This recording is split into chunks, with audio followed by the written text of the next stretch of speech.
నమస్కారం, welcome to NSN news. నేను మీ బాలు సిరినేని.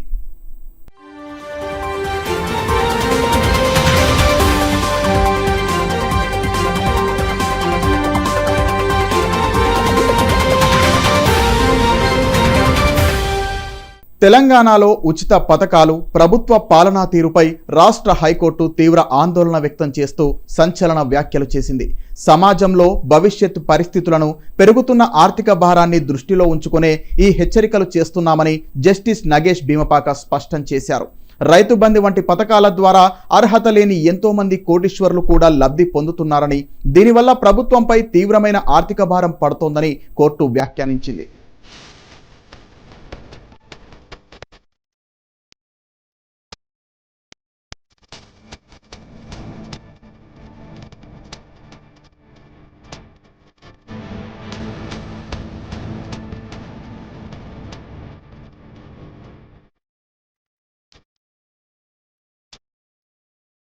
ఉచిత పథకాల ఉచితం మితిమీరిపోవడంతో పల్లెటూర్లలో పనులు చేయడానికి కూలీలు కూడా దొరకని పరిస్థితి దాపురించిందని, ఫలితంగా రైతుల పరిస్థితి అత్యంత ఘోరంగా తయారైందని కోర్టు పేర్కొంది.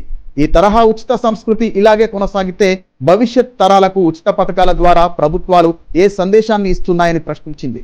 రాష్ట్రంలో 1,15,00,000 కుటుంబాలకు ఉచిత పథకాలు అందిస్తుంటే అసలైన లబ్ధిదారులను వేరు చేయడంలో బాధ్యత ఎవరు తీసుకుంటారని నిలదీసింది.